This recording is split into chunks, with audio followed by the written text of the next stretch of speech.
From a top secret network of highly secure locations across South Texas, this is the Spurs Insider Podcast, the podcast where we might not be contenders yet, but we're making progress every day. I am your host, as always, Mike Finger, joined by Express News beat writers Tom Orsborn and the polarizing Jeff McDonald, talking about a team that is on a winning streak, a bona fide winning streak for the first time in almost 8 months, something like that. Are things turning around for the local Cagers, Tom and Jeff?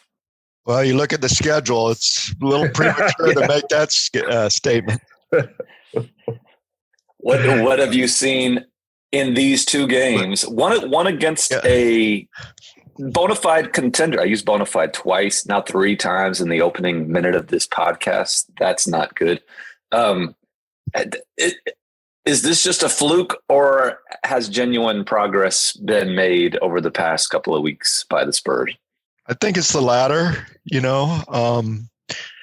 Boston did not play well, but Spurs had that big lead, lost it, and then DeJounte Murray took control down the stretch, as they've wanted him to do or hoped he would do all season, and he did it. That's progress. And then the other theme, in those 2 wins is Derek White. They said the worm would turn for him, and lo and behold, it has. He's back to being, as Pop said last night, the Derek White we've all known, and that's got to be a really positive, sign for those guys. Yeah, you got to feel good for White. He's just had a rough go of things. Not really sure what the deal was. But I kind of joked yesterday, he's got to lead the league in 3-pointers that rattle in and out. Like, he's been doing that for weeks now. And the first half against Washington was the same way. It looked like he was on the way to another just atrocious night. He was 2 of 10 at halftime. Now, granted, nobody else on the team was making shots either. But it was almost like a switch flip or something in the second half, and he started hitting shots and finished with an 18-point third quarter, a 20-point second half, and was a huge reason the Spurs turned that 10-point deficit against the Wizards into a win kind of going away. So, hopefully that holds up for him. He looked a lot more like the player that we're used to seeing. And it's not just that the shots went in, just his body movements looked more like the player we're used to seeing. And I don't know if that's a getting healthy thing or a getting in rhythm thing, or if it's just a gaining confidence thing, where all of a sudden you've hit a couple and your whole body language changes, your whole demeanor changes. And hopefully for the Spurs, that sticks around for him. As far as, we've seen a lot of good things from the Spurs over the last 2 wins. Obviously, they beat 2 teams with winning records, two teams that are probably going to be in the playoffs. But, they're not that far removed from getting just smoked by Minnesota and blown out by Atlanta at home. And they're about to go on a road trip here where they're going to probably lose 3 in a row, possibly lose 3 in a row. There's another losing streak coming around the bend. So as the phrase I've used before is on this thing that we do every week is that progress is not linear. And so I would expect some ups and downs continue. You kind of just, as we've said ad nauseum, just looking for improvements and progress from individual guys as they attempt to build something for the future. We've been pretty realistic about what this season is for the Spurs, what the goals are, what progress, I guess, would be defined as. And I think that Boston game in particular is kind of exactly the kind of just baby step that you want. Not every night. Obviously, you're going to lose more than you win during a season like this. It's not about beating Boston to improve your playoff odds. I mean, that still seems to be a far-fetched type notion. But that game in itself was one in which the young Spurs got out to a big lead, lost it, like they've done before this season, and then were forced to make the plays that they did not make over and over again in close games early in the year. And Tom referenced it earlier, Jeff did too. DeJounte Murray and Derek White, for those two guys in particular, and those two guys are a big part of your future. That's a huge game for them to be able to put away the Boston Celtics in a game where you're really up against it. I mean, that would have been another, I know this is a touchy subject. That would have been another bad loss to be up 20, whatever, was it 24 points and blow that lead. And those two guys had to make plays in the closing minutes against guys, Jason Tatum, Jaylen Brown, those Marcus Smart, who've been there before. And, we're not here making that victory or the victory against Washington into, a season changing moment or anything like that. But I think those are the moments that you want to collect during a rebuilding season like this, I think. Yeah. The best thing that happened to them in terms of,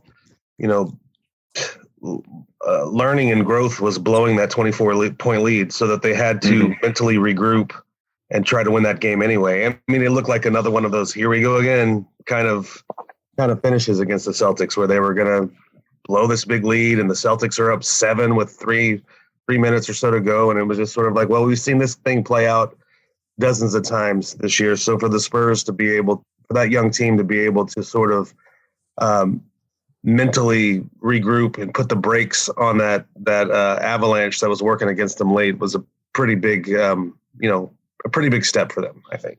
Yeah, they didn't put their heads down as they so often do when teams make runs on them.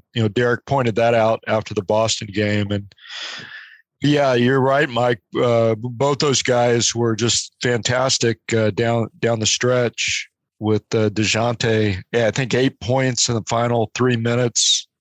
The rebound, the steal, won a jump ball. Derek, I think, had 6 points in crunch time.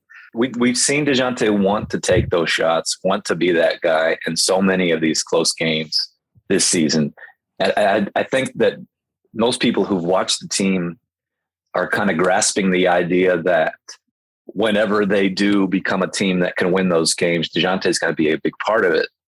But it was, I think, really important for him to, even though he'd had a nice finish against the Bucks, even though he'd taken some good shots against the Lakers, name your team where it kind of went down to the wire.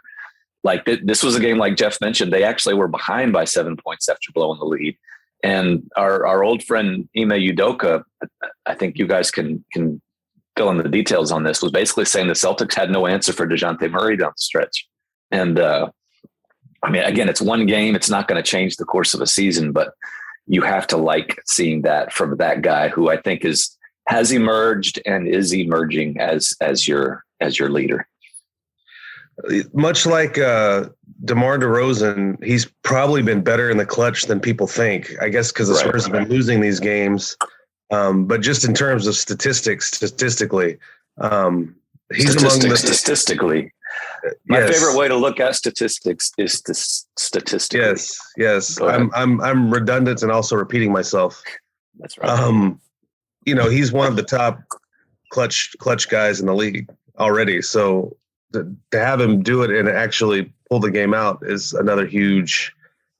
Yeah, it's a huge leap forward for this team. And again, the next time they're in that situation, the way it works for everybody though, right? Like the next time they're in a situation, maybe he doesn't pull it out. Maybe they don't pull it out because, even the best in the league don't always come up big at crunch time. But it's more than anything, I think it was a big psychological lift for that whole team. Yeah. And he's a losing streak and be able to just go home happy for once. Yeah, he's bound to get better. Repetition. He's in those. He's been in those situations so much this year. That's what the growth is. That's what it's all about. He's been in them so often. He's bound to get better, and then when you do it, your confidence grows. And it was a big thing for him. And then he shows his leadership in the locker room afterward by, he said that he told the guys, hey, this one's over. And they were really in the media room, you could hear them yelling going into the locker room. They were really excited. And I guess he brought them back down to earth and said, forget about this, and that's been our big problem all year. We can't follow up a win with a win. They've had letdowns, and they did that. They got that problem solved against the Wizards, so that's more growth. Yeah, DeJounte is the head of the snake on this team now, and he's also no question. He's also the head of the locker room. He's got that kind of force of personality, I think, in that locker room, and I think he's always been that guy and always been kind of a team leader. But it's more difficult to do when you're surrounded with guys that are older than you, that have been here longer, that have done more in the league. Your DeRozans, your Tony Parkers. Now that it's unequivocally his team, I think he's taken the reins pretty firmly in that regard. For the listeners/viewers who might not know basketball as well as you do, Jeff, what is the difference between the head of the snake and the head of the locker room? And how does grabbing the reins factor into both? Pass. I'm just saying the listeners have questions. Well, the head of the snake is on the floor. Like you're the team that other teams are trying to take away. You're the guy that's basically running the show, but he's also like the alpha dog of the locker room now, which I'm not sure. Dog? We got a snake, a dog, and reins. These are some complicated ecosystems. Little quick story about DeJounte. I went out to cover the Spurs' involvement with the San Antonio Food Bank last Tuesday, and they were at a distribution on the west side. And I mean, those guys are having a really good time, and they were working hard. They were into it, and DeJounte was really into it, handing out food and talking to the food bank clients. And he took a break at one point, and he sidles over to me, and he leans down and he says, "We need some blank and wins." And I just thought that was kind of neat, because he could have said anything. He could have brought up any kind of, chit chat, but he's talking about we need some blank and bleeping wins. And I thought that was pretty cool to show where his mindset is always at. Yeah, he's also become profanity laden. He's like he's like a regular Eddie Murphy over there. using the S words on the Zooms and yeah, I feel like I gotta go like earmuffs around him now. LeBron James got in trouble for that. Who got in trouble with that? LeBron James of the Los Angeles Lakers. Oh, what did he do? Not to be. But that was on the floor, you mean? No, he was I believe reprimanded, fined by the league for using profanity in press conferences. So DeJounte better watch out for that. See, this is actually not fair. Like, those should not be shown live. That's a great anecdote about DeJounte there, Tom. And speaking from experience, you might want to make sure that all your personal interactions with DeJounte are cleared for publication. That's right. Before you disseminate them publicly. Tom Orsborn of the Express News, a great champion, a great just chronicler of the great work done by the SA Food Bank going back to the early stage of this pandemic, where you found Tom's work at expressnews.com. In the print editions of the Express News, you can continue to find all that stuff, plus your coverage of the local Cagers on a day-to-day basis. No better coverage of the Spurs than expressnews.com. Check that out. But subscribe to the Spurs Nation newsletter. The way that you got that plug in pretty seamlessly there. It was seamless until someone interjected. Do we have any sponsors yet? Way to take the reins, Mike, on that. Well, I'm the head of the snake. Way to be the head of the dog. Grabbing the reins. The alpha dog with the head of the snake, grabbing the reins. Do we have any sponsors yet? Why don't you be an alpha dog and get us a sponsor? Maybe we can make some bucks off this thing. That's a bit more complicated. This is a sort of a rebuilding year. We're not about the sponsors this year. We're all about setting it up for future sponsorship success. I'm not asking for much. Just maybe a couple bucks. I could afford a gallon of gas. We'll see. The way that the Washington Wizards victory unfolded was slightly different than the Boston Celtics one, in that I think there was a danger of that also coming down to the final minute or two. But I think Jeff pointed out at one point on the Twitter that there was a stretch where your local cagers were carried by which two players had completely took over, like a stretch of 12, 15 points. It was your favorite player, Thad Young. And every listener / viewer's favorite player, Bryn Forbes. 13 in a row for those two cats. So those aren't guys that are part of the future of the club, but it's, again, when you're rebuilding, part of it is learning how to win. And if two guys like that can help the DeJounte Murray, Derek White, Lonnie Walker, even last night, Josh Primo, help them get over the hump, I think there's value there to that too. I mean, those two guys kind of hold down the fort with the snake and the dog and the reins. And then the younger guys finish it off. I think that's, am I wrong to be sort of pleasantly surprised or encouraged by stuff like that? I think they should play Thad Young more. I do too. And part of it is just I enjoy, as do you, I enjoy watching Thad Young play basketball. So that's maybe it's just selfish on my part. I enjoy talking to Thad Young too. Yeah. That's what we decided to do yesterday. Let's just ask for Thad Young and ask him a bunch of questions, and we'll probably get a lot of good answers. That was literally our thinking yesterday talking to him. But like, I can understand the argument that you don't want to put someone in your permanent rotation, an everyday guy that is basically guaranteed not to be here in a couple of months. I get that argument.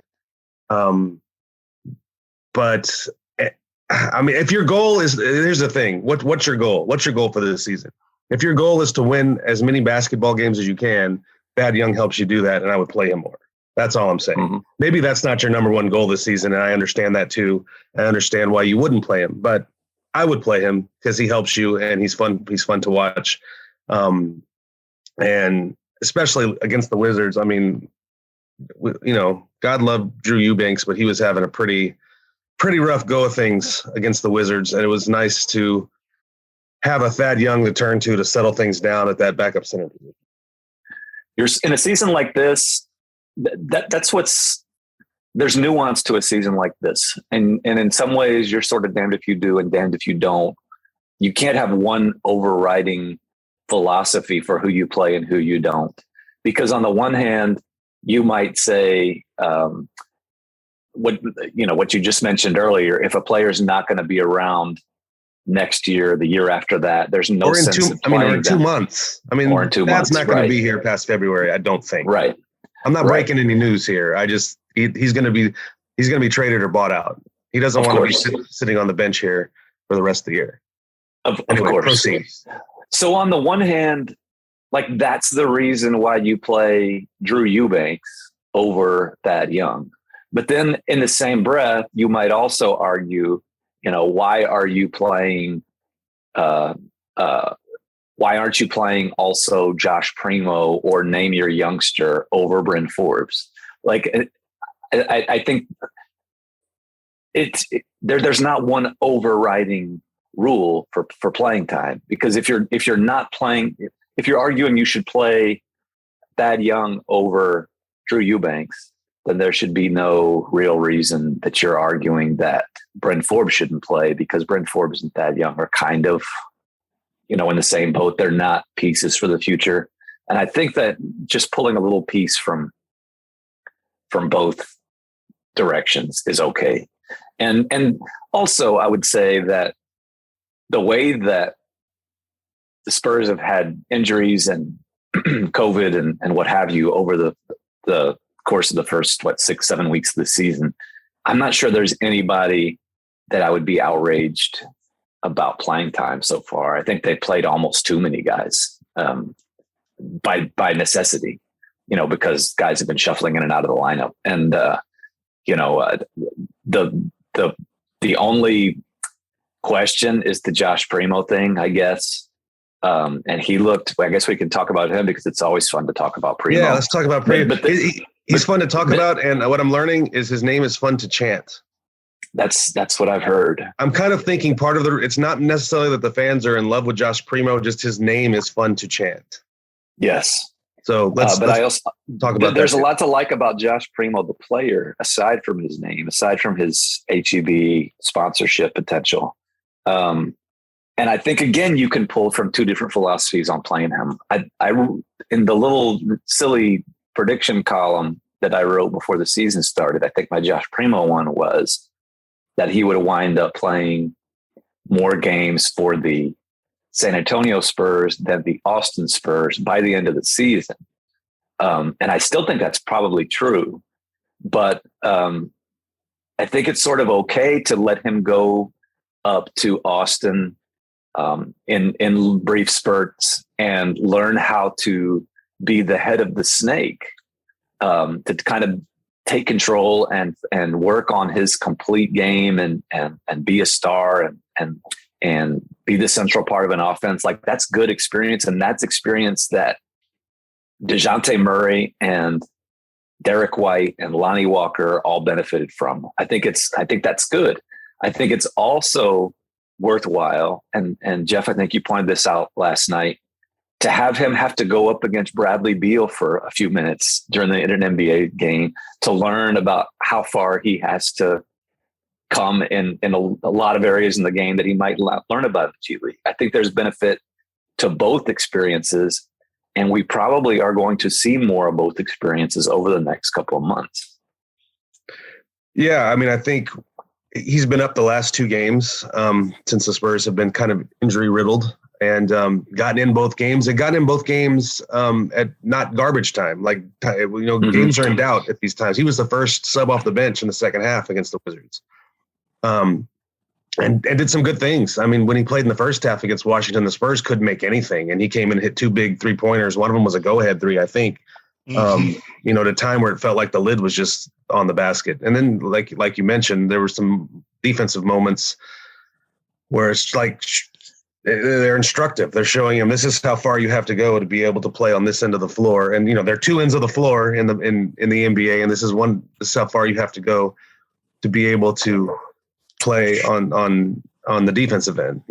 Bradley's just kind of worked him over and kind of just licking his chops. And that's nothing against Josh Primo. And I don't think the youngest player in the NBA should be expected to successfully be able to defend Bradley Beal. The other thing that's interesting to me is who are we talking to, Tom? It doesn't matter who we're talking to. We were talking to someone with the Spurs yesterday at shoot around, talking about Primo and the G League experience and everything. And it was interesting to me how much thought goes into what they want Primo to go down there and learn how to handle the ball, be more of an on the ball kind of guard than he was, than he has been so far in his basketball life, to the point where, like, one of the reasons this Devontae Kaycock fella is in the G League is the Spurs really like him as like a lob partner for Josh Primo in the G League. Like, if you're going to go down there and learn to play the game in a way you've really not played it before, let's put all these tools around you to help you develop that. So, when people say, why is he in the G League? Well, there's one reason. He's down there to learn a completely different position almost. And then, like you said, it's good to have him up at the with the Spurs, the NBA team when the time is right too. And I agree with your prediction column. I think by the end of the year, he will have played more games in San Antonio than Austin. I think from about February on, I think Josh is going to play quite a bit with the Spurs. That's just my guess.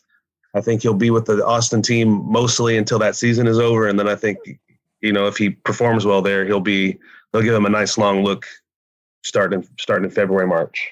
Some good comments from Thad last night about Josh that, young players will make a mistake or get beat, as Josh did with Bradley Beal last night. And they'll look to the bench, look to the coach, and Thad says he doesn't see that from Josh. He's not that guy, as is how he put it. The confidence, we've talked about that ad nauseum, but it's always there. The poise and the confidence. There was a really great, I might be overstating it. Probably are. You probably are. After Thad hit his think 17th or 18th left-handed baby hook last night, and that might be an exaggeration too. There was a timeout. It was the dagger one. I mean, basically the game was over with. And Thad Young again. I know people are sick about me raving about the Thad Young whole experience, but this is a guy who probably should be playing more, and everyone in the world would sympathize and empathize and understand if he was basically throwing a fit at the Spurs and at Greg Popovich for not playing more over the past several games.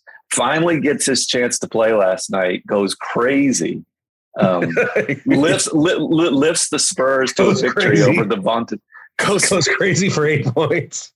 Goes crazy for 8 points. But I mean, he plays really well. Like his efficiency is high. Agreed. And there's this moment right after that last one where he's heading to the bench with next to DeJounte, and those two guys, you can't tell what is said between them, but they both of them, just the look on their face was just laughter and joy. And I think that I know there's only one head of the snake. Only one man can grab the reins at one time. Hey, have you been to the San Antonio Zoo? They have a two-headed snake. Or they did when I was a kid. It's probably Have you been to the snake farm? It just sounds nasty. It just sounds nasty. Sound nasty. I heard it pretty much is. Pretty much is. Pretty much is. Is that a reptile house? Is that what you mean? The reptile house. Yes. Oh, yeah. There most of the time there's only one head of the snake, but I think you're getting two forms of genuine leadership in those two guys. And the other thing that I think that the fans, even the media sometimes are not able to see is how much respect that DeJounte is getting. And I think this is true. He has the respect of everybody in that locker room in his head of the snake role. And I think Thad has it too. We've mentioned this before, but Thad, when he signed, was running workouts from day one, voluntary workouts. And even as Thad has sat on the bench, those guys really like him. And Thad likes DeJounte and DeJounte likes Thad. And we're talking about a team that's 5-91 or whatever their record is. So it's kind of silly to talk about this great camaraderie. But I think it's something to kind of enjoy about this team, even during a season when the playoffs seem sort of unrealistic. That is the rattler on the snake. For the record, 10 points for Thad Young. I'm sorry. 5 of 7. Assists? 5 of 7 shooting. 10 points, 3 rebounds, 2 assists, 1 steal in 13 minutes. And that's pretty good efficiency. He was a plus 14. I will say last night, or the Washington game, which was last night based on when we're taping this. Is there tape involved? There's no tape involved in this. That's Luis. I think it's on microfilm. Microfiche. Yeah. Yeah. I mean, I was down low last night because for a rare moment, a rare game, and so no platform. No platform. So I had a pretty good angle on a floor level angle, and I don't know how Thad is getting off some of these jump hooks over like your Harrells of the world, like that. Mm-hmm. That guy is Harrell's like a pogo stick. Like, and I think he's taller than Thad, or at least as tall, and just a pogo stick guarding him. Like, and I don't know, like it felt like sometimes those jump hooks weren't going over Harrell; they were just kind of going beside him or around. It was kind of crazy how he was able to get this little low left-handed jump hook off against this guy who's a pretty springy, shot blocky kind of defender. It was kind of interesting, fun to watch, and something I might not have noticed from the platform. So I was glad to be. Down there. How long was it before he had his from the time he checked in until he had his first backdoor? It was a little bit longer than usual, because usually it's within seconds. I think it was within minutes. He's fun to watch. Yeah, he hit. Who did he hit? I can't remember. Never mind. Might have been Lonnie. I can't remember. Real quickly, Jeff mentioned this in passing earlier about the upcoming 3-game losing streak, which I don't know. We're not gonna guarantee yet. The scheduled losing streak. It is a rough upcoming stretch for your local Cagers. Just a brief look at that. Are you on this trip, Jeff? I believe you are. I am. What is the schedule kind of portend for them? Well, on Thursday we get the veritable quandary in Portland. Then we fly on to the Nob Hill Cafe in San Francisco, and then we go to the Denny's in Phoenix. Yeah. The most winnable is probably the Trailblazers, who have not been great so far this season. Yeah, but they've been good lately, though, or better. The other two teams have been really good. Good. And you catch one of them sleeping. And sneaky as they come back from that trip on whatever day that is. I think they play Phoenix on Monday. And they come back and immediately have the Knicks at home, which kind of that's an unfortunate scheduling situation too. Because again, Knicks are improved, but that's a team they could probably beat. But now you're coming back off a road trip, back to back, flying east, losing hours flying east. That's set up to be a rough game against the Knicks, which kind of is unfortunate because if it was a day later, I think it's a game the Spurs would be set up to would have a really good chance of winning. And now that just feels like feels like a fourth game of the road trip is what it feels. A back to back at the end of a road trip is essentially the last game of that road trip. Yes. And again, people don't understand. People don't think it's a big deal, but the flying east is losing the hours, and flying east is bad too. Yeah. Yep. You might, Jeff, skip the Denny's. Nothing against Denny's in Phoenix, and try, if you like, I don't know if you like New Mexico chili, spicy, hot. If it has tomatoes in it, he's not going to eat it. Oh, there you go. Los Dos Molinos in Phoenix. Wonderful restaurant. Great atmosphere. Do they have a Moons Over Miami? No. Well, but great green chilies, red chilies, New Mexican style food. I enjoy the green chilies. I might check it out. Well, I think that's a good lesson. I mean, Jeff, one of the pick your dad bod see where this is going in the country.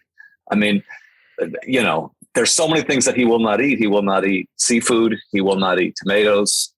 He will not eat what other thing? Eggs for some reason. Is this a cooking podcast? What are we doing here? But I'm saying that this portly gentleman, everywhere he goes, even though there's so many things that seem to annoy him that he will not abide by, always, no matter where, always find something on the menu that will please and satisfy him. Oh my God. I think that in this is the rare situation where torture. Much like Thad Young finds a tortured turn right here.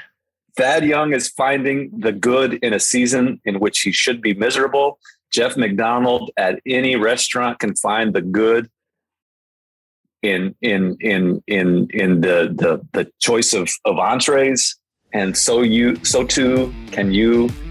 Dear listeners, find the good in the week ahead. We will be here for you when you come back. In the meantime, take care of each other and keep it real.